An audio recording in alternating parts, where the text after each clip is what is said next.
Oke ya. Estimasi atau estimasi interval kepercayaan. Jadi estimasi itu ada dua. Yang pertama adalah estimasi titik dan yang kedua adalah estimasi interval. Kalau estimasi titik kita memperkirakan menduga rata-rata itu dengan sigma X dibagi N ya, menduga simpangan bakunya juga sama ya, proporsi juga dari 10 mahasiswa 6 orang lulus maka proporsinya adalah 6/10. Nah itu adalah pendugaan titik ya. Nah tetapi ini berbeda ketika kita berbicara pendugaan terkait interval kepercayaan. Ya, yang akan kita bahas bukan estimasi titik tapi estimasi interval kepercayaan. Ya, pada bab ini kita akan belajar membangun dan menginterpretasikan estimasi interval kepercayaan untuk rata-rata dan proporsi. Nah, yang berikutnya adalah bagaimana menentukan ukuran sampel dari interval kepercayaan rata-rata atau proporsi. Oke, isi dalam bab ini interval kepercayaan untuk populasi rata-rata atau mu. Ya, ketika simpangan bakunya diketahui dan juga ketika simpangan bakunya tidak diketahui. Berikutnya adalah interval kepercayaan untuk proporsi populasi (I) ya, dan yang ketiga adalah menentukan ukuran sampel. Jadi ada tiga: menentukan interval kepercayaan untuk rata-rata, interval kepercayaan untuk proporsi dan menentukan ukuran sampel. Nah, baik, poin estimasi dan interval. Nah, poin estimasi adalah berupa angka tunggal. Jadi tadi ya, ketika kita mau menduga nilai, maka rata-rata adalah sigma X dibagi N. Nah, itu adalah poin estimasinya. Sedangkan interval kepercayaan menghasilkan informasi tambahan tentang variasi rata-rata dari populasi. Jadi, interval kepercayaan ini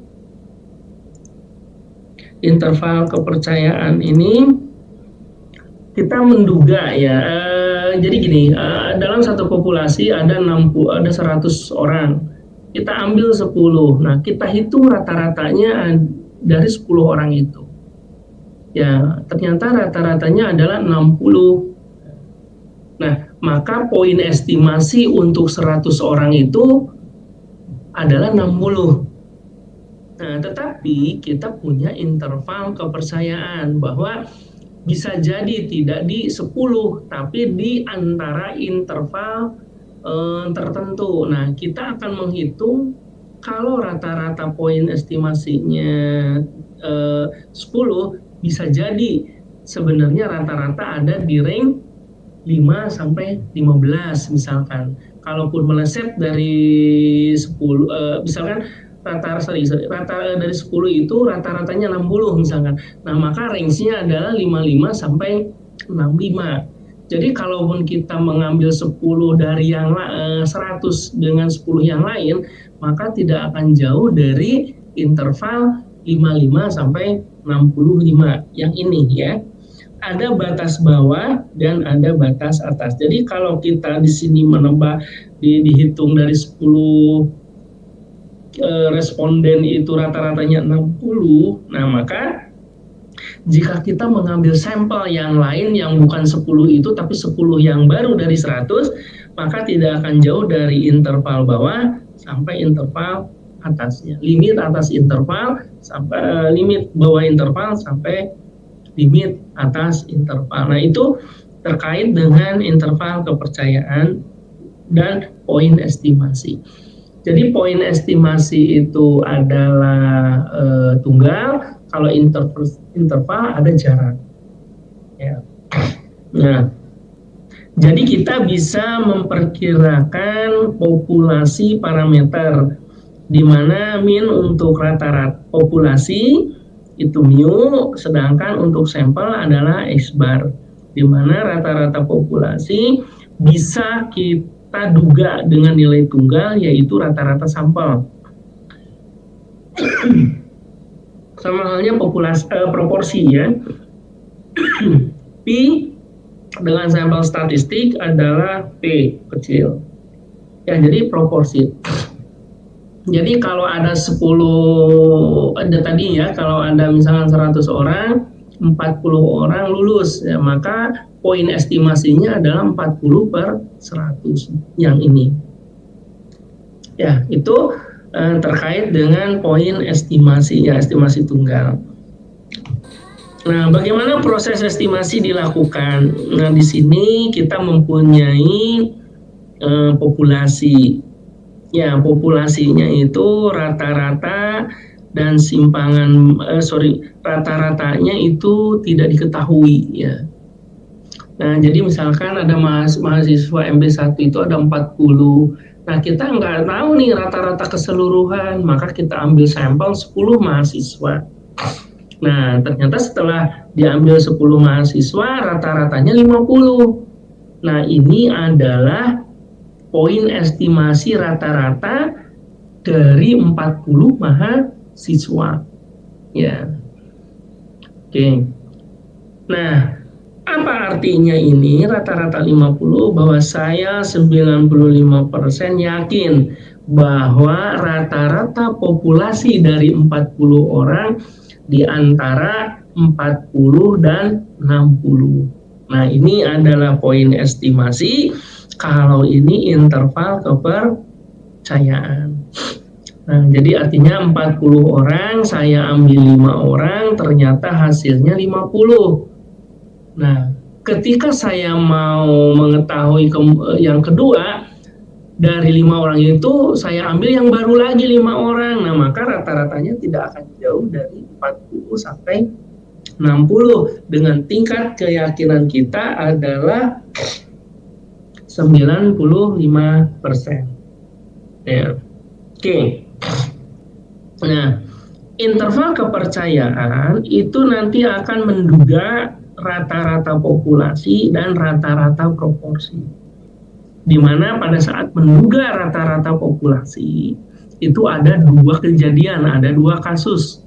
Ya, di mana yang pertama adalah sigmanya diketahui atau simpangan bakunya diketahui, dan yang kedua simpangan bakunya tidak diketahui. Oke, sekarang kita contoh. 11 sampel sirkuit dari populasi yang besar dan normal mempunyai rata-rata hambatan 2,2 ohm. Diketahui dari penelitian bahwa simpangan baku populasi adalah 0,35 ohm. Nah, ini menunjukkan bahwa simpangan bakunya diketahui. Ya, tentukan dengan tingkat kepercayaan 95% rata-rata populasi hambatan tersebut. Ya. Jadi kita akan menentukan rata-rata populasi dengan tingkat kepercayaan 95%.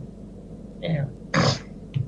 Nah, sebelum kita jawab, nah, formula umum untuk estimasi adalah poin estimasi, artinya nilai yang kita duga plus minus nilai kritis dan standar errornya. Ya. Poin estimasi ditambah nilai kritis dan standar error. Nah, standar error itu adalah sigma dibagi akar N. Nah, kita lihat level kepercayaan untuk rata-rata populasi di mana sigma populasi diketahui atau simpangan baku populasi diketahui. Ya. Estimasi level kepercayaan maka X bar plus minus Z sigma dibagi akar N, di mana X bar adalah poin estimasi, Z adalah nilai kritis distribusi normal untuk alfa per 2. Nilai Z ya, alfa per 2 dalam setiap tail. Nah, sigma per akar N adalah sama dengan standar error. Ya. Oke, nah contoh. Level kepercayaan 95% itu bisa juga ditulis 1 min alfa sama dengan 0,95, di mana alfa adalah level signifikansi, maka alfa sama dengan 0,05. Oke, nah level kepercayaannya 95%. Nah, berarti alfanya 5%. Ya, tingkat kekeliruannya. Oke, nah kita lihat bagaimana cara menentukan nilai ini, ya, menentukan nilai Z. Kalau ini diketahui, hanya Z yang belum. Nah, bagaimana menentukan nilai kritis Z? Nah, level kepercayaan 95%. Ya, nah kemudian alfanya per 2, jangan lupa. Alfa per 2 sama dengan 0,025. Nah, di double Z adalah 0,4750. Nah, 0,4750 itu nilainya adalah 1,96. Maka Z-nya adalah plus minus 1,96. Berbeda dengan distribusi T, distribusi normal untuk nilai kritis Z, tidak harus dicari lagi dengan tabel, yang penting dihafal. Kalau Z level kepercayaan 95%, maka Z-nya adalah plus minus 1,96. Nah, maka lower confidence-nya di sini, upper confidence-nya di 1,96. Sedangkan point estimate yang kita duga ada di titik 0. Ya. Nah, ini untuk level kepercayaan 80%, Z-nya 1,28, 90% 1,645, 95% 1,96. Ya, 99% 2,58. Jadi yang banyak digunakan adalah 90, 95 dan 99. Nah, oke, seperti kita contoh tadi ya, 11 sampel sirkuit dari populasi yang besar 2,2. Nah, kita lihat di sini X-nya, ya saya ke bawah. Oke. X bar plus minus Z sigma dibagi akar N. X barnya berapa? 2,22 dari sini. Oke, ya. Nah, sekarang level kepercayaan 95%. Z alfa per 2 itu sudah 1,96. Ya, 0,3 adalah sigmanya, N-nya berapa? Ada 11. Nah, maka 2,20 plus minus 0,2068. Nah, maka batas interval kepercayaannya adalah 1,9932 kurang dari sama dengan mu, dan 2,4068 lebih dari sama dengan mu. Nah, ini hasilnya yang ini ya. Jadi hanya begitu aja. Z-nya cenderung konstan tergantung dari level kepercayaannya. Kalau 95% 1,96, kalau 90% 1,645. Kalau 99% 2,58. Jadi dari mana ini peroleh 2,20 dikurangi 0,2068. Yang ini 2,20 ditambah 0,2068. Oke, nah interpretasinya adalah kita yakin dengan level kepercayaan 95% bahwa rata-rata populasi hambatan ada di antara 1,9932 dan 2,4068. Jadi rata-rata yang kita duga itu adalah antara 1,9 sampai 2,4. Anda yakin sebesar 95%. Oke, ya. Nah, itu untuk level kepercayaan 95%. Dan untuk sigma yang diketahui. Nah, sekarang interval kepercayaan ini untuk yang tidak diketahui. Kita lihat. Bila simpangan baku, interval kepercayaan untuk rata-rata di mana sigma tidak diketahui, kalau tadi diketahui, kalau sekarang tidak. Bila simpangan baku populasi atau sigma tidak diketahui, kita bisa substitusi memakai simpangan baku sampel.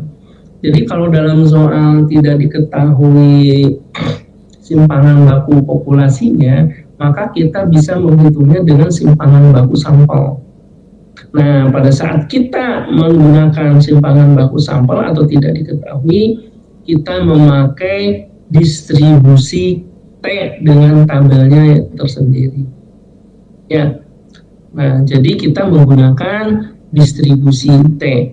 Nah, kita lihat rumusnya sama aja, ya hanya bedanya yang pertama Z diganti dengan T, sigma diganti dengan S, karena S itu adalah simpangan baku sampel, kalau sigma adalah simpangan baku populasi. Ya. Nah, di mana T adalah nilai kritis dari distribusi T dengan N-1, dengan N-1, dengan derajat kebebasan sama alfa per 2 dalam setiap tail atau ekor.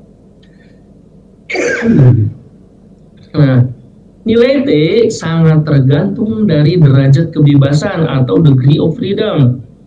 Jumlah pengamatan yang bebas bervariasi setelah rata-rata sampel dihitung.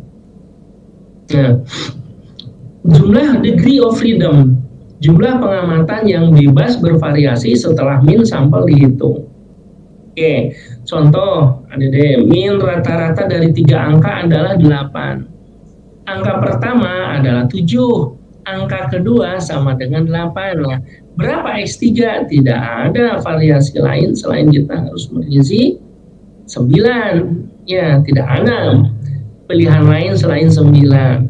Jadi kalau ada angka 3, maka N-1, 3 min 1 sama dengan 2. 2 angka bisa berapa saja, tapi pada angka ketiga tidak bisa dipilih secara bebas. Nah, itu kenapa N-1. Nah, kita lihat distribusi T ya perbandingannya dengan distribusi normal ya. Nih. Nah, untuk tabelnya saya stop dulu untuk tabelnya.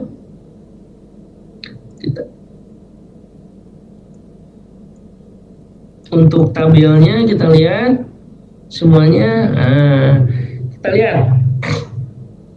Ya. Kalau tabel ini critical value of T for two tail test, artinya apa? Ini critical value untuk 2 arah. Kalau 2 arah, maka level alfanya 0,05, maka T-nya adalah ini. Ya, kalau di sini sudah bilang two tail di judulnya, ya, maka ini semua 0,5 ini nggak usah dibagi 2 lagi. Ya.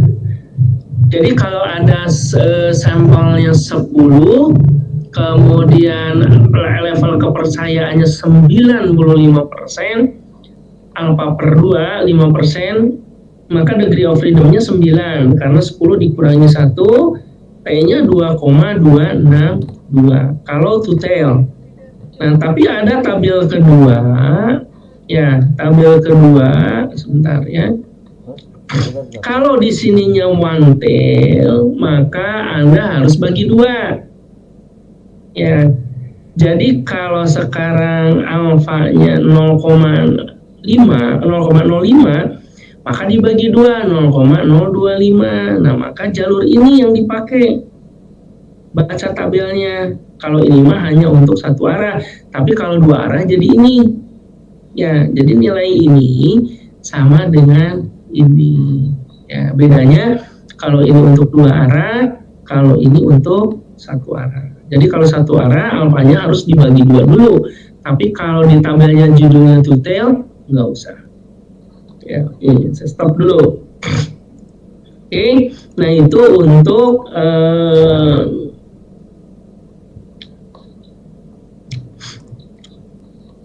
ini ya.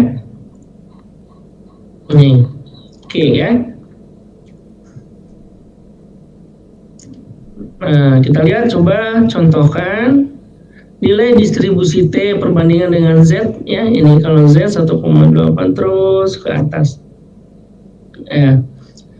Sebuah sampel acak dari N sama dengan 25, ya, diambil dari populasi normal, mempunyai X bar sama dengan 50 dan S sama dengan 8. Bentuk level kepercayaannya 95% untuk rata-rata populasi.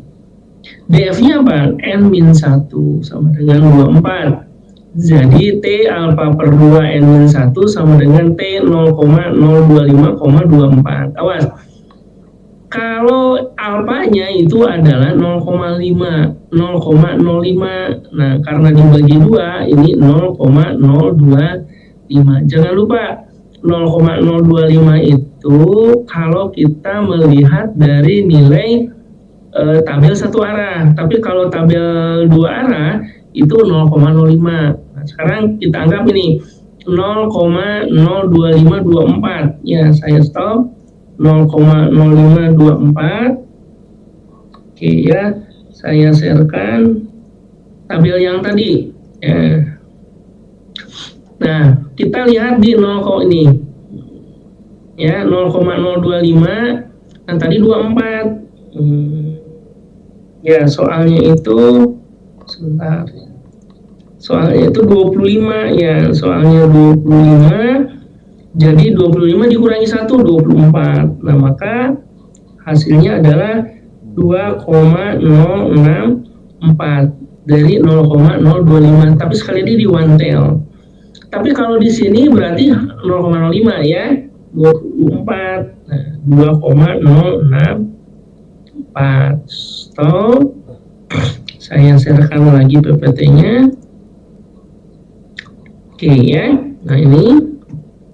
Nah, maka interval kepercayaannya adalah X bar plus minus T alfa per 2, dia 2,06, 50, ya, plus minus 2,0639, S 8, N-nya adalah 25. Maka diperoleh ini 50 ditambah perkalian ini, dan 50 dikurangi perkalian ini. Kalau yang 50 dikurangi taruh di bawah, yang positif taruh di atas. Nah, itu adalah interval kepercayaan untuk rata-rata di mana sigma atau simpangan baku populasi tidak diketahui. Ya, oke. Nah, maka interpretasinya adalah kita yakin dengan level kepercayaan 95% bahwa rata-rata populasi sebenarnya ada di antara 46,698 dan 53,302. Oke, ya, itu untuk sigma yang tidak diketahui. Oke, berikutnya confident interval tadi ya. Ada populasi rata-rata. Kita sudah menghitung yang ini dan yang ini. Maka kita selanjutnya menghitung populasi dari proporsi populasi. Nah, kita lihat. Nah, interval kepercayaan untuk proporsi populasi atau P bisa dihitung dari proporsi sampel. Ya, tapi kalau poin estimasinya, maka dihitung didasarkan pada proporsi sampel. Jadi contoh dari 40 mahasiswa ada 10 yang lulus misalnya, maka proporsinya adalah 10 per 40 atau 0,25. Nah, tetapi untuk interval kepercayaannya harus menghitungkan standar errornya. Nah, kita lihat distribusi proporsi sampel mendekati normal bila ukuran sampel besar dengan simpangan baku seperti ini. Jadi sekali lagi, kalau proporsi populasi itu pakai P, kalau proporsi sampel itu pakai P. Ya. Nah, kita ingin menduga interval ke populasi ini, interval proporsi populasi. Oke ya, sederhana saja, akar dari P1 min P dibagi M. Nah, kita lihat batas atas dan bawah interval kepercayaan bisa dihitung menggunakan rumus proporsi poin estimasi ditambah dan kurang plus minus Z masih sama. Nah, kalau tadi sigma akar N atau S dibagi akar N, kalau sekarang dikali akar P1 kali 1 min P dibagi N. Hanya itu bedanya. Ya, untuk proporsi. Contoh, sampel acak dari 100 orang memperlihatkan bahwa 25 adalah kidal. Bentuk level kepercayaan 95% untuk proporsi populasi yang kidal berapa? Kita lihat. Sampel acak dari 100 orang memperlihatkan bahwa 25 kidal. Bentuk levelnya. Poin estimasi untuk proporsinya berapa? 25/100 atau P. Nah, maka P sama dengan 25/100. Plus minus Z-nya berapa? 1,96 karena 95%. Tidak usah dilihat tabel lagi, langsung aja 1,96. Nah, P-nya berapa? 25/100, 0,25. 1 min P-nya berapa? Tentu saja 1 dikurangi 0,25, maka 0,75 dibagi 100. Maka diperoleh 0,25 plus minus 1 kali 1,96 kali 0,0433. Nah, 0,25 dikurangi perkalian ini hasilnya 0,1651. 0,25 ditambah ini. Ya. Oke. Jadi kalau poin estimasinya 0,25, tapi sebenarnya kalau interval kepercayaannya ada di antara 0,1651 hingga 0,3349. Tentu saja 0,25 ada di sini. Ya, ada di dugaannya. Oke, itu untuk level kepercayaan 95% untuk proporsi populasi. Oke. Bapak, maaf dari tadi PPT-nya nggak jalan. Hah? Nggak jalan ya? Iya, PPT-nya nggak jalan, Pak. Oh, sorry. Kalau begitu saya nggak screenshot aja, nggak diperbesar ya. Yang ini ya. Dari mulai yang ini ya? Atau dari sini? Dari rumus, Pak. Dari rumus. Dari ini ya? Ya. Oke, ya dari ini. Jadi distribusi proporsi sampel mendekati normal yang ini ya, ini untuk proporsi. Nah, kita akan memperkirakan nilai di atas menggunakan data sampel. Jadi kalau proporsi populasi adalah P, kalau proporsi sampel ditulisnya P. Oke, nah kita punya contoh ya, kita contohkan aja. Ini ya. Sampel acaknya adalah 100, memperlihatkan bahwa 25 orang itu bertangan kidal. Berapa sebetulnya proporsi pada level kepercayaan 95%? Nah, maka rumusnya ini ya, rumusnya ini ditimbulkan ya seperti ini sebetulnya ya, yang ini nih. Nah, oke.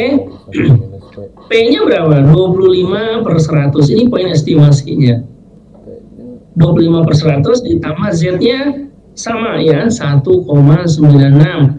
Jadi kalau level kepercayaannya 95%, jelas itu 1,96, nggak harus dicari di tabel lagi.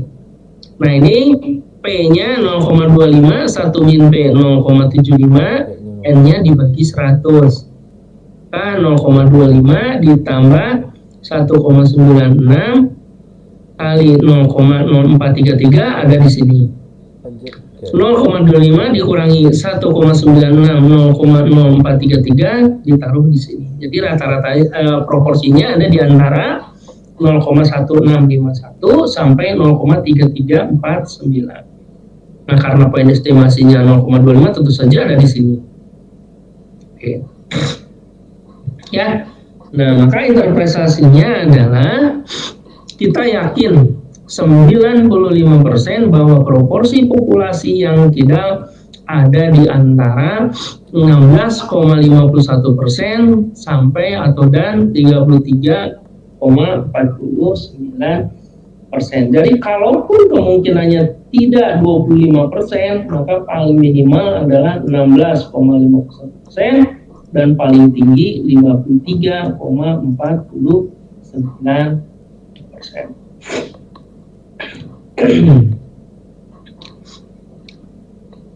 Oke, nah itu untuk proporsi. Ya.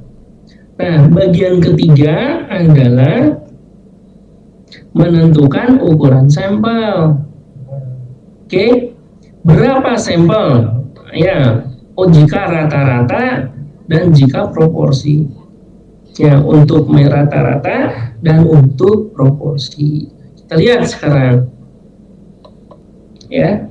Nah, sebelum kesini, jadi kita akan menentukan poin estimasi sudah, interval kepercayaan untuk rata-rata dengan sigma diketahui, menentukan rata-rata dengan interval kepercayaan untuk rata-rata dengan sigma tidak diketahui, dan menentukan interval kepercayaan untuk proporsi populasi. Udah ada 4 ya yang kita hitung. Nah sekarang bagian berikutnya adalah menentukan ukuran sampel.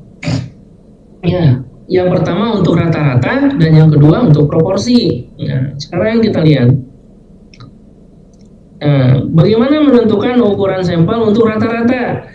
Nah, maka X bar plus minus Z sigma dibagi akar N. Nah, Z kali sigma dibagi akar N ini dinamakan error. Nah, orang sering bilang sampling error. Nah, bahasa keren dalam survei adalah margin of error. Ya. Nah, yang kemarin sempat saya nggak tahu di kelas ini atau apa yang nanyain bagi apa yang dimaksud dengan margin of error. Ya ini A. Z nilai kritis dikali sigma dibagi akar N. Tingkat kekeliruan atau tingkat kesalahan ya dari sampel survei yang dilakukan secara acak. Ya, jadi begini, ada 20 juta pemilih, diambil hanya 1.200. Nah, berapa tingkat kesalahan kita ketika kita mengambil keputusan dari 1.200 tersebut? Nah, itu adalah yang kita namakan margin of error. Ya, dilambangkan dengan E, di mana E sama dengan Z dikali sigma bagi akar N. Ya. Nah, E sama dengan Z sigma dibagi akar N.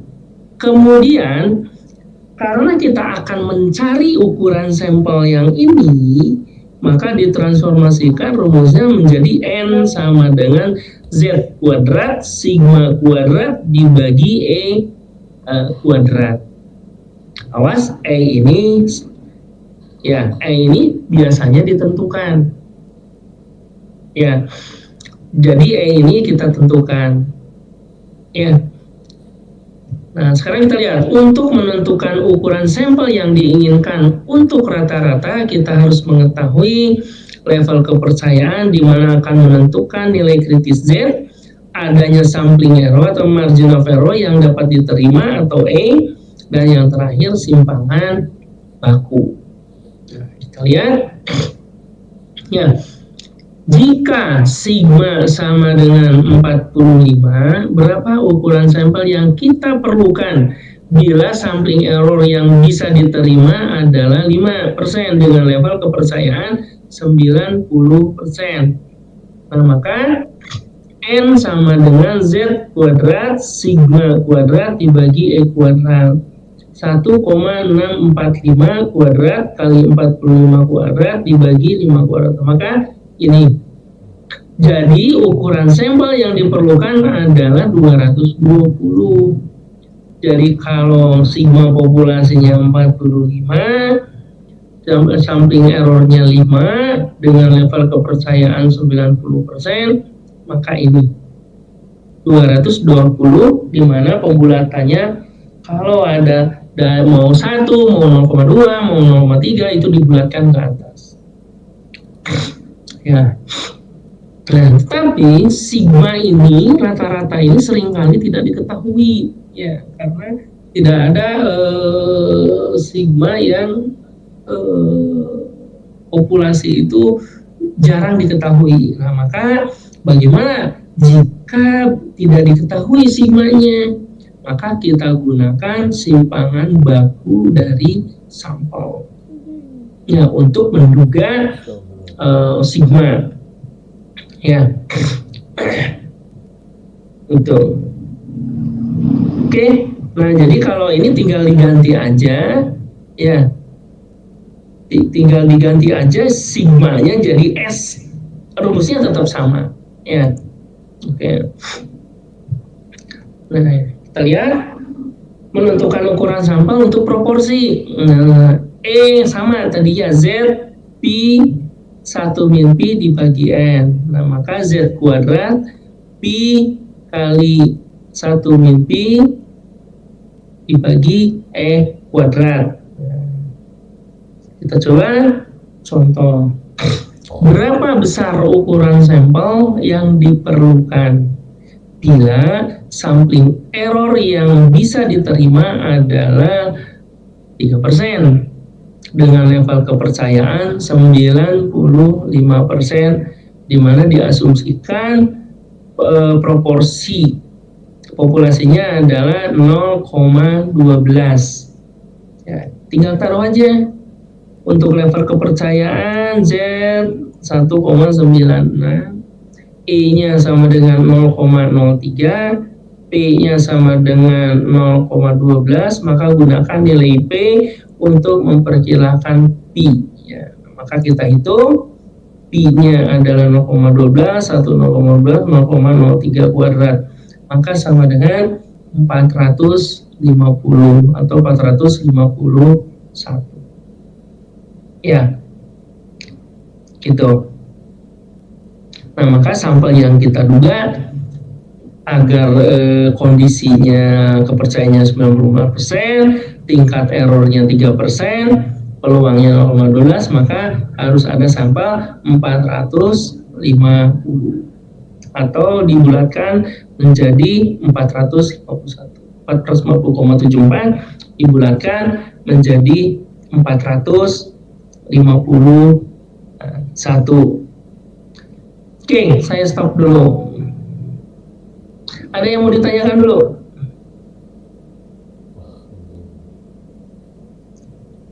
Oke, silakan. Ada yang mau ditanyakan dulu sebelum kita lanjut?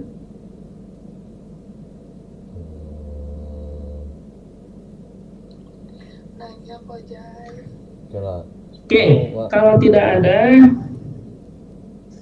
kita lanjut ke berikutnya ya. Jadi kalau tadi adalah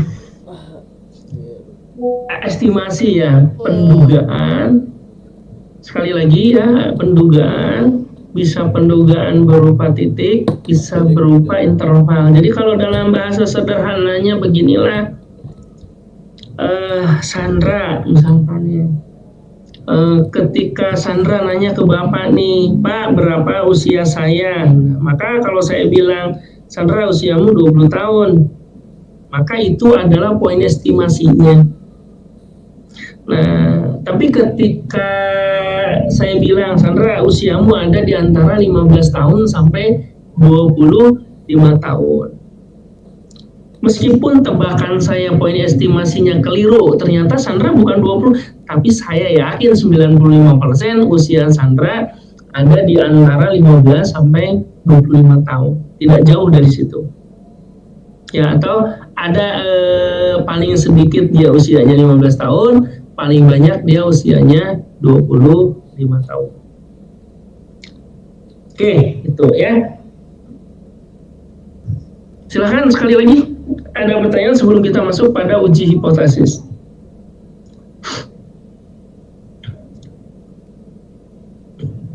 Oke, kalau tidak ada, kita lanjut kepada uji hipotesis. Ya.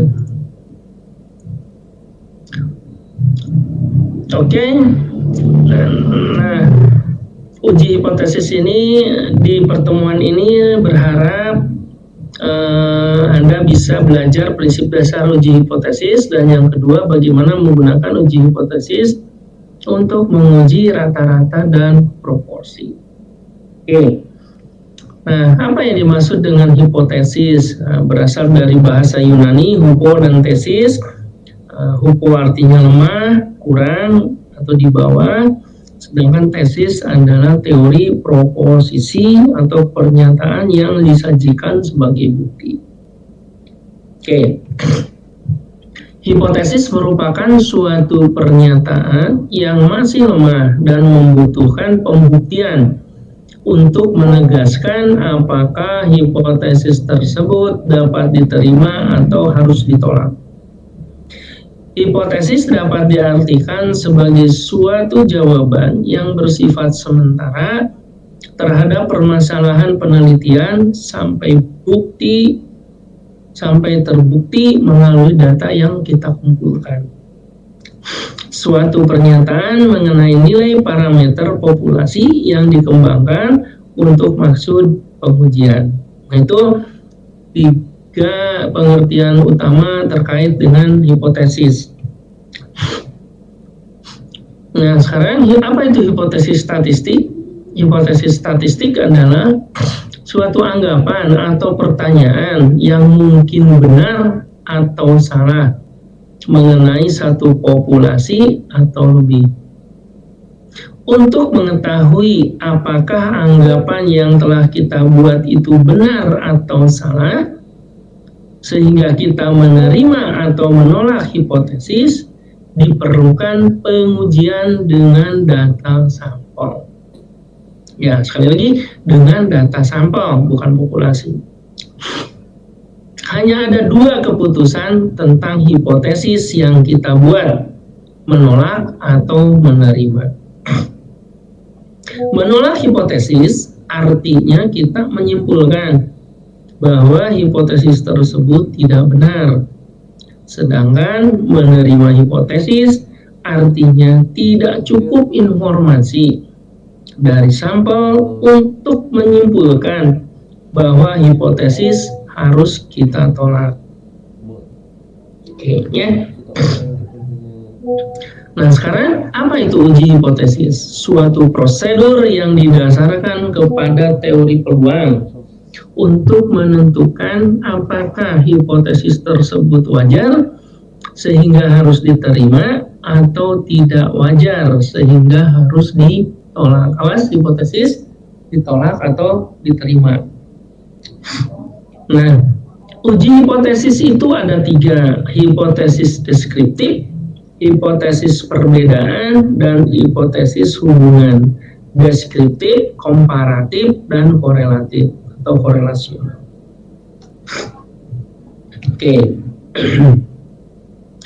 Hipotesis bertujuan untuk mengasumsikan parameter populasi. Jadi sekali lagi, hipotesis itu untuk menduga populasi.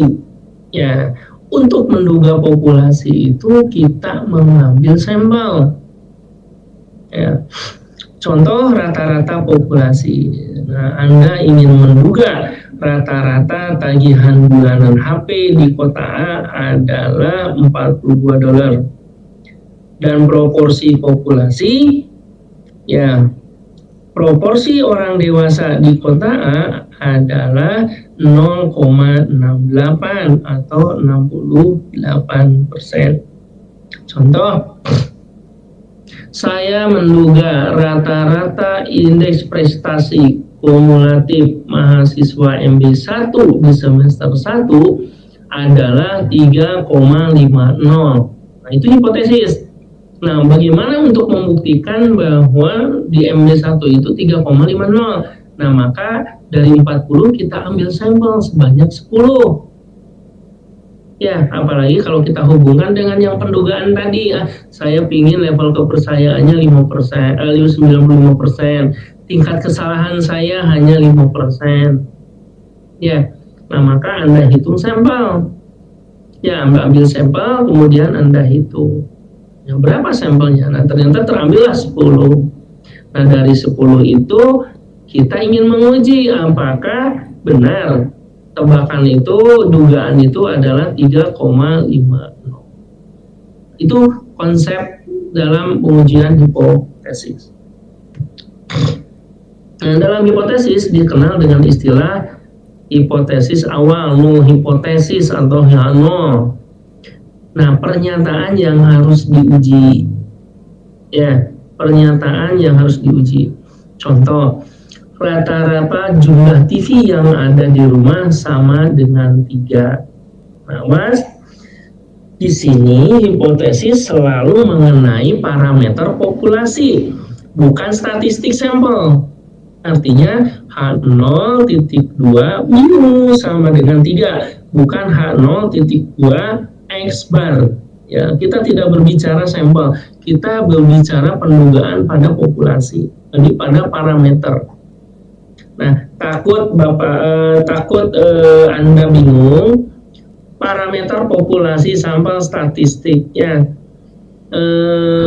Jadi kalau saya mahasiswa MD1 itu ada 40 orang. Kalau saya hitung rata-rata berat badan 40 orang, itu namanya rata-ratanya adalah parameter, artinya mu.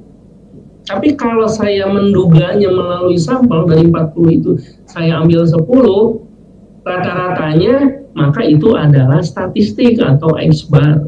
Ya, jadi yang kita duga adalah H0 mu, ya, bukan HO ya, H0. Oke. Di hipotesis 0 itu dimulai dengan mengasumsikan bahwa hipotesis awal itu adalah benar. Similar pada praduga tak bersalah sampai akhirnya terbukti bersalah. Selalu berisi tanda sama dengan, kurang dari sama dengan, atau lebih dari sama dengan. Catat, sama dengan, kurang dari sama dengan, lebih besar sama dengan. Nah, bisa ditolak atau juga tidak, atau juga diterima. Ya, tuh. Nah, lawan dari H0 adalah H1. Bertolak belakang dengan hipotesis awal. Rata-rata jumlah TV di rumah tidak sama dengan 3. Kalau tadi sama dengan 3, H0. Maka H1 lawannya, H1.2 mu tidak sama dengan 3. Tidak pernah berisi tanda sama dengan, kurang dari sama dengan, atau lebih dari sama dengan. Ya, tandanya adalah untuk H1 adalah tidak sama dengan, kurang dari, dan lebih dari. Bisa terbukti atau juga tidak. Adalah hipotesis umum yang biasa peneliti berusaha untuk buktikan. Nah, jadi kalau ada semua yang dinamakan hipotesis penelitian itu, maka ditaruh di H1, bukan di H0. Nah, dari hipotesis ini, H0 dan H1, maka ada dua tipe, ada dua tail, ada dua error yang dikenal, yaitu satu arah dan dua arah. Satu arah bisa arah kiri dan kanan, dan yang dua arah itu dua arah. Nah, H0 mu sama dengan 3. H1 mu tidak sama dengan 3. Nah, kenapa disebut dua arah? Kalau mu-nya tidak sama dengan 3, maka mu-nya itu bisa lebih dari 3 atau juga bisa kurang dari 3. Nah, itu bisa ada dua ya. Jadi kalau nilai mu tidak sama dengan 70, ada dua kemungkinan. Bisa lebih, bisa kurang. Nah, itu yang dinamakan dua arah. Konotasinya ke sana. Yang kedua, H0 ya, mu kurang dari sama dengan 3. Maka H1-nya mu lebih dari 3. Nah, ini dinamakan arah kanan. Sedangkan H0 mu lebih dari sama dengan 3, H1-nya mu kurang dari, ya, itu satu arah, arah kiri. Ya, jadi kalau ada kata lebih itu dia arah kanan, kalau ada kata kurang itu di kiri. Ya. Nah, statistik dari sampel merupakan perkiraan yang dipakai sebagai dasar pengambilan keputusan. Padahal 0. Keputusan menolak atau menerima 0 mengandung suatu ketidakpastian.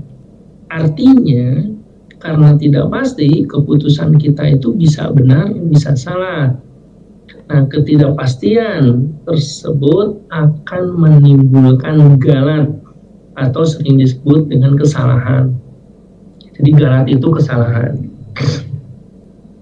Ada 2 jenis kesalahan yang mungkin terjadi dalam uji hipotesis. Yang pertama galat 1 atau kesalahan 1, menolak H0 padahal H0 itu adalah benar sehingga harus diterima. Nah, dilambangkan dengan alfa. Yang kedua adalah kesalahan jenis 2, menerima hipotesis 0 padahal hipotesis 0 adalah salah dan karenanya harus ditolak. Nah, ini dilambangkan dengan beta. Ya, jadi kalau kesalahan 1 atau galat 1 itu apa? Kalau kesalahan 2 atau galat 2 itu beta. Nah, bisa kita lihat dari menolak H0. Nah, keadaan sesungguhnya benar berarti salah. Keadaan sesungguhnya salah, kita menolak, ya keputusannya pas. Menerima H0 padahal sesungguhnya H0 benar, ya keputusan tepat. Menerima H0 padahal H0 salah, maka galat tipe 2. Itu kesalahan pada uji hipotesis. Kita lihat pernyataan. Umur populasi adalah 50.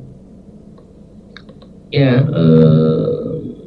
umur populasi sebentar ya. Sebentar. Satu menit ya, saya tunda dulu.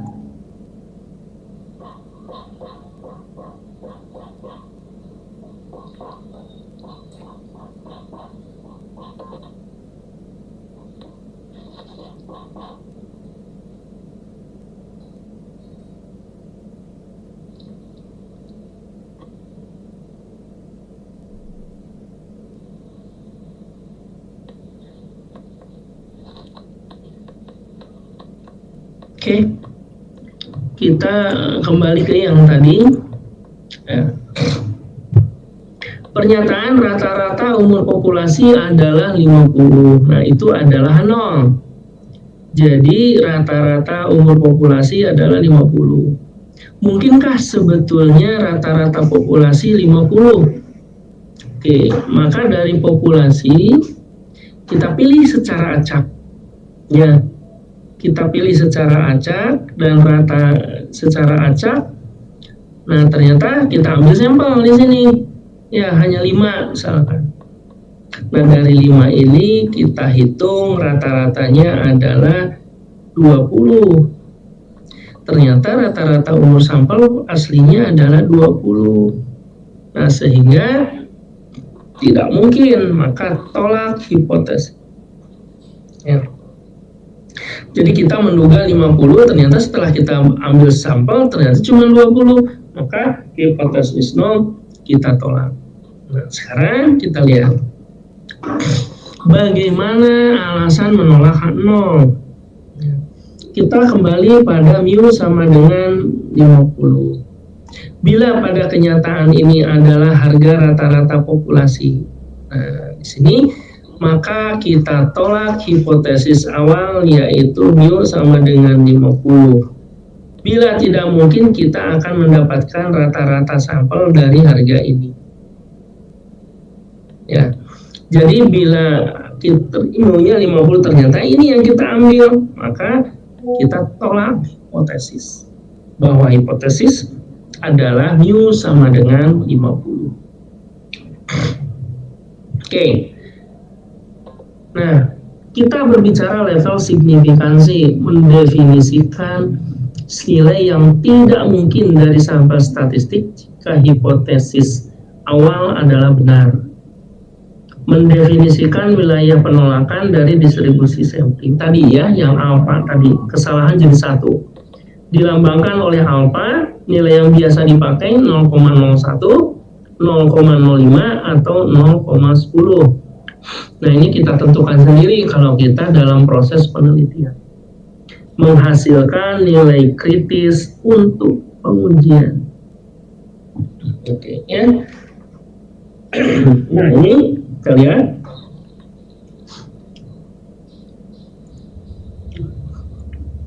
Sebentar ya.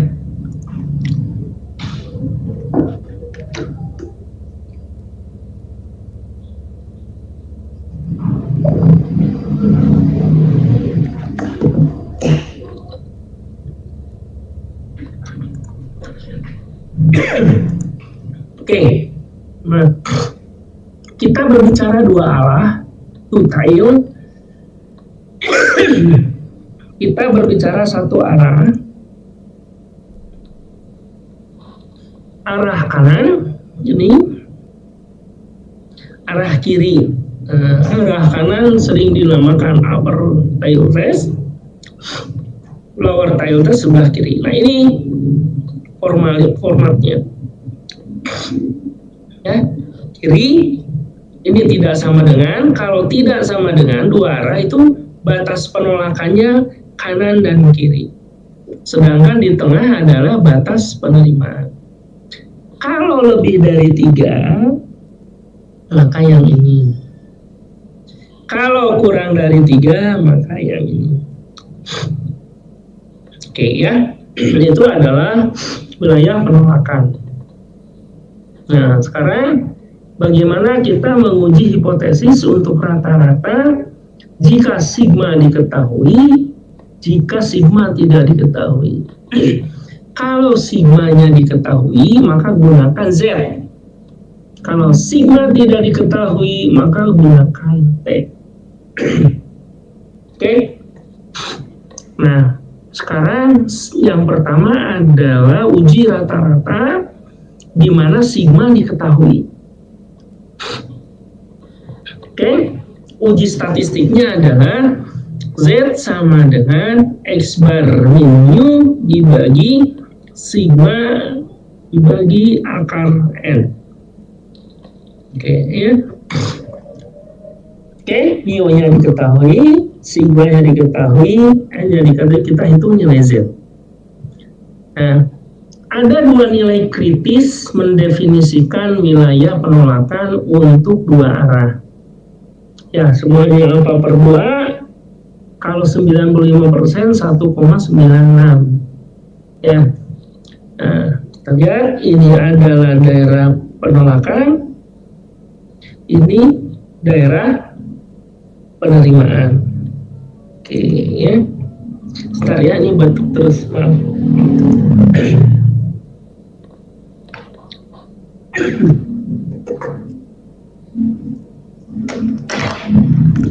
Oke, masih kedengaran suara saya? Halo? Masih kedengaran? Masih, Pak. Oke, ya masih ya. Bentar ya, belutnya mau habis. Saya ini dulu sebentar.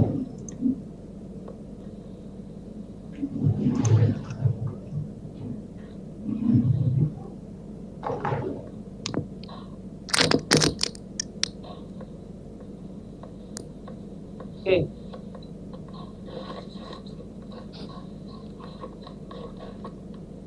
Oke ya, di sini sekali lagi ini untuk dua arah, ke kanan itu tolak, ke kiri itu tolak. Kalau nilai Z-nya di tengah, maka jangan ditolak, artinya harus diterima. Nah, contoh ya, uji bahwa rata-rata jumlah TV di rumah tidak sama dengan 3. Ya, asumsikan sigmanya adalah 0,8. Kalau di rumah tidak sama dengan 3, maka hipotesisnya seperti ini. Kita buat dulu. ini adalah dua arah karena tidak sama. Nah, tentukan levelnya. Maka 0,05 dengan ukuran sampel 100. Ya, kita lihat, coba. Ya. Berikutnya nomor 3, tentukan teknik yang tepat. Sigma diketahui sehingga memakai Z-test. Nah, untuk 0,05 karena dua arah, maka nilai Z-nya adalah 1,96. Ya, maka kumpulkan data dan lakukan uji statistik. N-nya tadi ada 100. Ya. Nah, sigmanya 2,84. Ya, sigmanya adalah 0,8. Ya. Maka uji statistiknya adalah Z sama dengan X bar min mu dibagi sigma per akar R. 2,84 ini rata-rata sampel dikurangi hipotesis. Ya, nanti 2,84-nya diketahui ya. Kalau nggak diketahui, kita cari juga nanti sendiri. Kalau di soal tidak ada. Nah, 2,84 dikurangi 3 dibagi 0,8 bagi 100 sama dengan negatif 0,16 bagi 0,6. Maka Z-nya sama dengan negatif 2,0. Kita lihat negatif 2,0. Nah, sekali lagi untuk level kepercayaan tadi ya 1,96. Nah, sekarang kita lihat ya, alfanya 0,05 maka 1,96. Yang ini 1,96. Kenapa mesti dibagi 2? Karena ada dua arah. Ya, nah sekarang Z yang kita ambil berapa? 2,0 negatif. Nah, maka negatif 2,0 ada di mana? Ada di sini ya. Atau kurang dari negatif 1,90. Sehingga H0 ditolak. Berarti rata-rata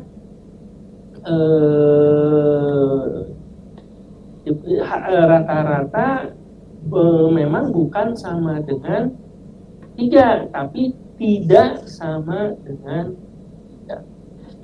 Ya, itu untuk soal yang tadi ya, dengan ujilah bahwa rata-ratanya adalah 3. Oke. Berdasarkan ini tadi negatif 0, cukup bukti bahwa rata-rata jumlah titik di rumah tidak sama dengan 3. Oke, itu untuk Z 1,96.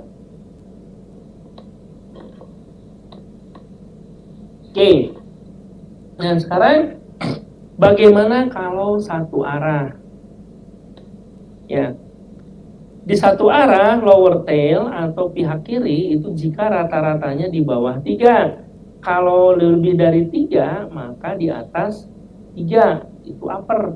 Ini pihak kiri, ini pihak kanan. Nah, sekarang ini Z pihak kiri.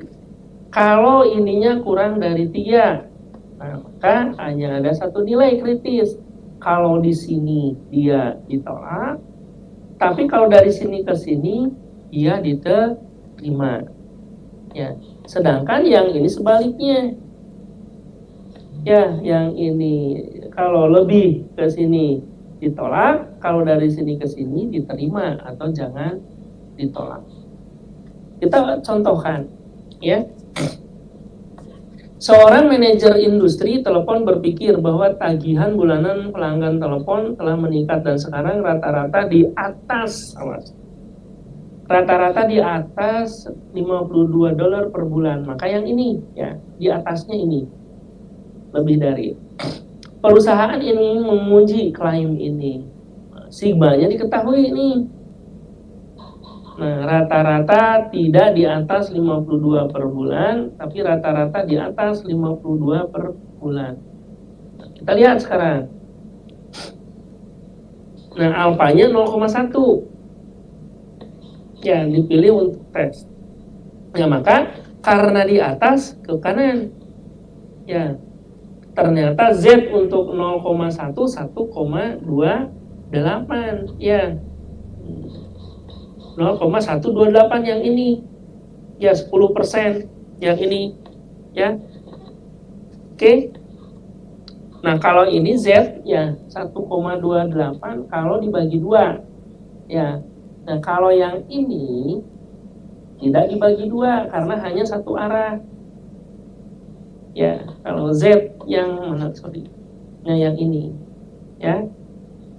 Nah, ini 0,10 alfanya 1,28. Jadi Z 0,1 ya, bukan Z 0,025 ya. Oke, maka Z sama dengan Z harus lebih dari 1,28 jika tolak H0. Nah, kita lihat. Nah, review nilai kritisnya ya. Berapa nilai Z alfa 0,1? Oke, ya. Nah, kita lihat ini adalah 0,9. Ya, dari mana 0,9? Dari 0,1. Ya. Nah, kita lihat 8,997 dari nilai Z ini. Kemarin kan nggak ada ya, hanya sampai 0,5. Maka kalau tidak ada dikurangi 0,5, berarti 0,4 di sini. Ya, di sini kan nanti tersisa 3,997 yang mendekati 0,4. Nah, itu adalah 1,28. Jadi sekali lagi ada tabel Z yang kayak kita kemarin hanya sampai 0,5 tapi ditambahkan 0,5. Ya, tapi ada juga yang ditambahkan 0,5 terus ke atas. Nah, maka ini adalah jadi kalau enggak 8,997 di tabelnya adalah 3,997. Nah, maka dapat 1,28. Ya. Nah, mendapatkan sampel dan menguji hitung statistik. Nah, misalkan sampel diambil sebagai berikut. Hasil N sama dengan 64, X bar 53,1. Maka uji statistiknya adalah 53, X-nya 1 dikurangi 52. Nah, dari ini ya. Yang ini ya, soal yang ini nih, rata-rata di atas 52. Misalkan sampel diambil, nah ternyata ini diketahui nanti ya, 53 dikurangi 53,1 dikurangi 52 dibagi sigmanya 10, N-nya 64, maka hasilnya 0,88. Nah, sekarang di sini 1,28, tapi Z-nya hanya 0,88. Nah, maka jangan tolak H0, artinya terima H0. Kesimpulan, tidak cukup bukti bahwa rata-rata tagihan bulanan di atas 52. Jadi sebenarnya bukan di atas 52, tapi bisa sama dengan 52 atau kurang dari 52. Nah, itu. Oke, nah sekarang bagaimana kalau sigmanya tidak diketahui? Ya, sigmanya tidak diketahui. Nah, maka gunakan T, tapi rumusnya sama. Ya, hanya sigmanya diganti dengan S. Ya. Nah, tetap sama menggunakan distribusi T. Ya. Oke, nah tadi ya T-nya N-1 dari tabel. Nah, kita contohkan. Biaya rata-rata kamar hotel di New York katakan $168 per malam. Awas, rata-rata 168. Sampel acak dari 25 hotel menghasilkan X bar. Nah, X bar ini adalah rata-rata sampel 172 dan S bukan sigma ya, S 15,40. Ini menunjukkan bahwa kalau rata-rata populasinya diketahui 168, tapi sigma populasinya enggak. Maka kita gunakan simpangan baku sampel. Uji pada level signifikansi alfa sama dengan 0,05. Ya, jadi ini ya, tidak sama dengan 168. Nah, maka kita buat alfanya, sigmanya tidak diketahui, maka pakai T. Nah, nilai kritis T 24 0,05. Ya.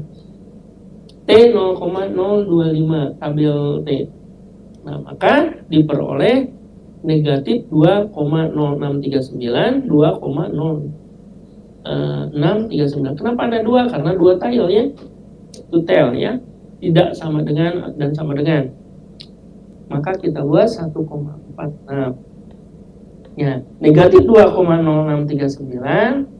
Nah, daerah penolakan itu dari negatif 2,06 sampai 2,0639. Nah, T yang kita hitung 1,46. Ada di antara ini dan ini, maka jangan tolak 0. Tidak cukup bukti bahwa rata-rata harga hotel per malam bukan sama dengan $168. Oke. Berikutnya, bagaimana kalau untuk proporsi? Ya, sama seperti yang tadi, P-nya X dibagi N, proporsinya sama dengan yang tadi, masih sama. Akar Pi 1 min Pi dibagi N. Ya. Untuk proporsi, distribusi P mendekati normal, sehingga statistik uji adalah Z P dikurangi Pi dibagi akar Pi kali 1 min Pi dibagi N. Oke ya. Nah, ini N kali Pi-nya lebih dari sama dengan 5. N1 min Pi-nya lebih dari sama dengan 5. Kita yang bahas adalah ini. Ini tidak kita bahas. Ya. Oke, sama ya. Z N kali Pi dibagi N Pi kali 1 min Pi. Ya. Oke, ya. Nah, sekarang suatu perusahaan pemasaran mengklaim bahwa mereka menerima tanggapan 8% dari surat terkirim. Untuk menguji klaim ini, sampel acak dari 500 surat ternyata direspon sebanyak 25. Uji pada level signifikansi. Oke, ya. Nah, kita lihat N kali Pi. 0,08-nya adalah 25 dibagi 500. Ya, sekali lagi 0,08 25 bagi 500. Kalikan NP-nya 40, N1 min P-nya 460. Oke, kita lihat. H0 Pi sama dengan 0,08. H1 kedua Pi tidak sama dengan 0,08. Alpha sama dengan 0,05. N kali Pi 500 Pi 0,05. Nah, nilai 1,96. Ya, karena alfanya 0,05. Z P dikurangi Pi, Pi kali Pi diperoleh negatif 2,47. Nah, negatif 1,96, negatif positif 1,96. Dia ada di negatif 2,47. Kurang dari negatif 1,96. Maka kita simpulkan cukup bukti untuk menolak klaim perusahaan bahwa proporsi respon adalah 8%. Ya, itu untuk dua arah. Ya. Oke, untuk nilai P tidak kita buat, itu aja dulu ya. Nah, sekarang kita ke ini. Menurut data Pemkot Bandung, rata-rata pendapatan tukang parkir di Kota Bandung adalah 45.000. Awas, ini berarti new 45.000. Dengan simpangan baku 3.000. Nah, ini menunjukkan sigmanya adalah 3.000. Sebuah televisi swasta melakukan investigasi terhadap 120 tukang parkir. Maka N. rata-rata pendapatan mereka adalah 45.500. Nah, itu H bar. Pada level signifikansi 0,1, apakah cukup bukti untuk menyimpulkan bahwa rata-rata pendapatan mereka tidak sama dengan 45.000? H0 mu sama dengan 45.000. Ini H1, maaf ya. Ini H1. Mu tidak sama dengan 45.000. Oke. Alpha sama dengan 0,10. Awas, bukan 0,05. Uji statistik. Z atau T? Jelas Z. Karena sigma diketahui. Karena ininya ada ya. Nah, maka mu 45.000, sigma 3.000, X bar 45.500, N 120. Nah, kita lihat 45.000 dikurangi 45.500 dikurangi 45.000 dibagi 3.000 dibagi akar 120 ya. Maka diperoleh Z adalah 1,82. Nah, Z 0,1 dibagi 2 itu 0,05. Nah, sekali lagi kenapa dibagi 2? Karena dua arah. Tidak sama dengan. Nah, ternyata Z 0,10, 0,05, 1,64. Nah, kita lihat di sini ya dari 1,64 ini ya. Di sini ya. Ada ya 0,10 ya. 90 jadi 1,64 yang ini. Oke, 90%. Oke ya, di sini kita dapatnya, sorry. Ini ya, magnifikansi 0,1 berarti 1 dikurangi 0,1 adalah 90%, maka 1,64 Z-nya. Ya. Kita peroleh negatif 1,64, 1,04 ternyata Z 1,82 ada di sebelah kanan atau lebih dari 1,64. Nah, maka tolak H0 karena rata-rata pendapatan tidak sama dengan 45.000 karena ada di sini dan ada di sini. Kalau di sini sama, kalau yang ini tidak, kalau jatuh di sini juga tidak. Daerah penolakan. Nah, itu untuk rata-rata. Nah, berikutnya bagaimana berat rata-rata karung beras adalah 50 kilo dengan simpangan baku 3 kilo. Berdasarkan hasil pengamatan yang panjang diketahui bahwa data terdistribusi normal. Setiap toko akan tutup. Ahmad, manajer toko tersebut, menghitung berat dari 10 karung beras sebagai berikut. Ya, awas. Di sini rata-ratanya tidak diketahui sampel, tapi ada datanya. Nah, berarti harus dihitung dulu berapa rata-ratanya. Ya. Nah, mengapa Ahmad menggunakan distribusi Z? Nah, karena ininya diketahui. Ya. Oke. Nah, sekarang kita lihat. Nah, ternyata setelah ini dirata-ratakan hasilnya adalah 48,18. Nah, diperoleh ini ya. Nah, sekarang tipe ininya adalah tersebut menghitung berat 10 karung beras. Rata-ratanya di bawah 50 kilo. Ya, karena di bawah 50 kilo berarti di sini. Ya, tabelnya negatif 1,4. Tapi ini kita negatif 191, lebih kecil daripada negatif 1,64. Ini adalah daerah penolakan. Artinya rata-rata pendapatan memang di bawah 50 kg. Ya, seperti itu. Oke.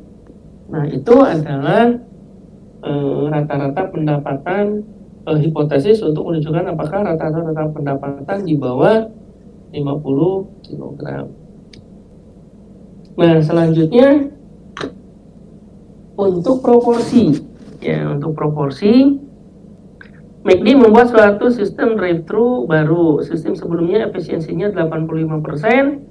Dengan sistem baru ini dari 100 pemesan, 94 terlayani dengan baik.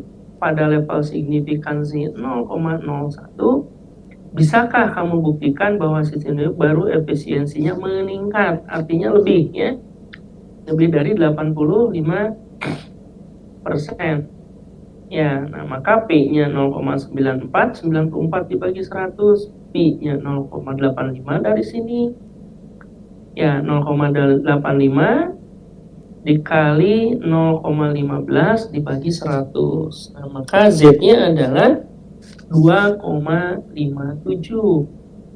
Nah, sekarang kita lihat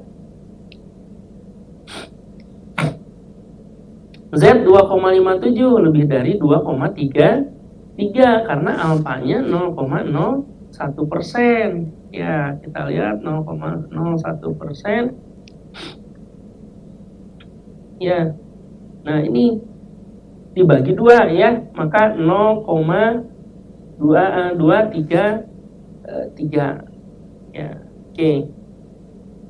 Nah, itu kalau yang ini ya 2,57, 0,33. Oke.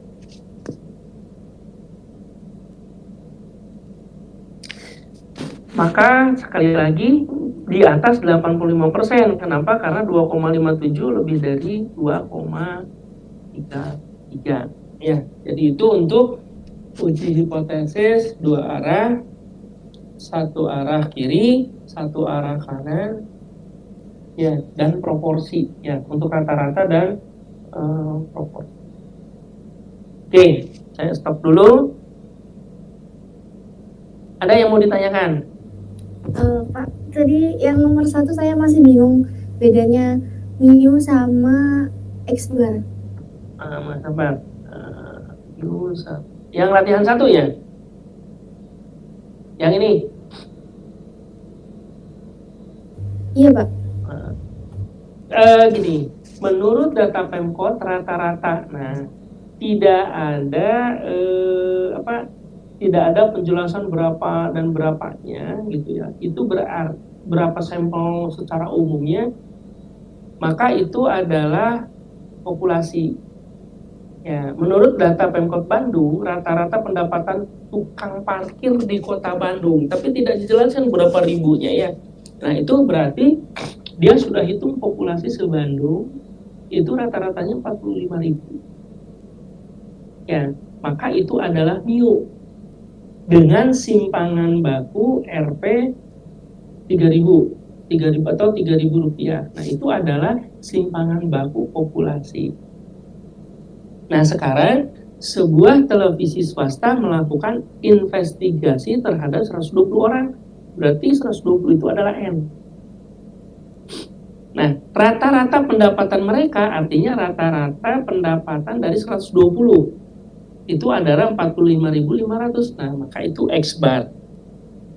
Kalau di sininya ada simpangan baku, maka di sini tidak ada simpangan baku populasi, simpangan baku sampel, karena simpangan baku populasinya sudah ada. Nah, tapi kalau ini tidak ada nih, hanya kalimatnya begini, misalkan ya, menurut teman-teman rata-rata pendapatan tukang parkir di Kota Bandung adalah 45.000 per hari.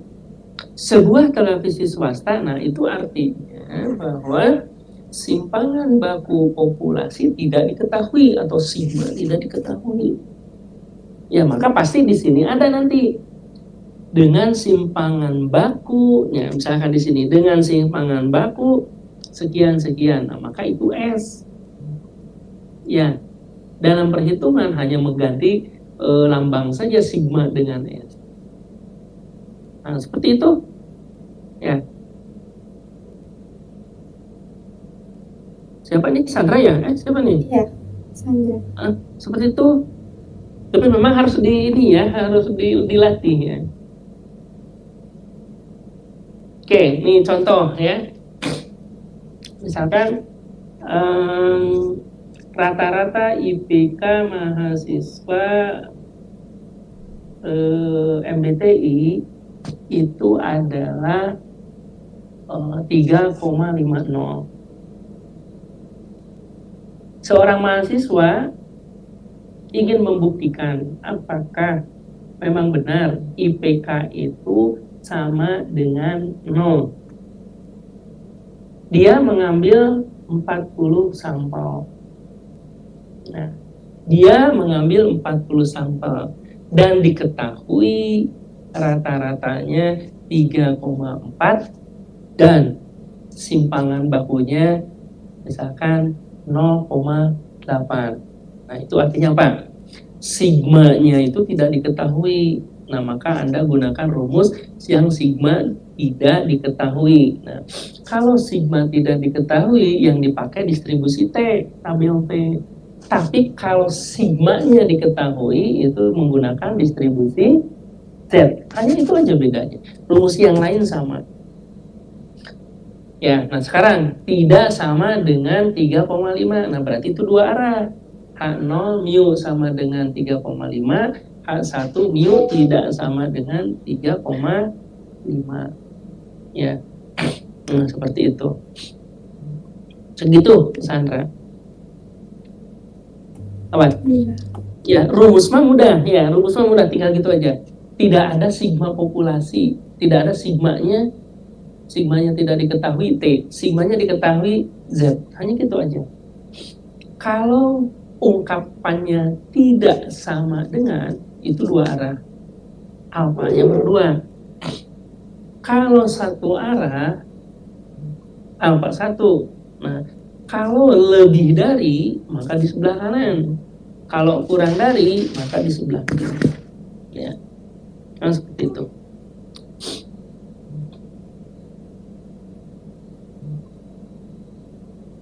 Oke, ada pertanyaan lagi, silakan.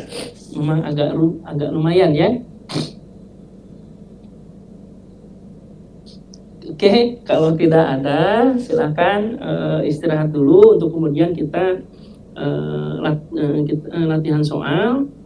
Ya, silakan berdiskusi yang tadi ya, untuk kemudian nanti dikumpulkan di LMS seperti biasa. Oke. Kita rehat dulu untuk kemudian kita masuk di 15 ya, jam 8.45. Ya, oke, silakan istirahat dulu.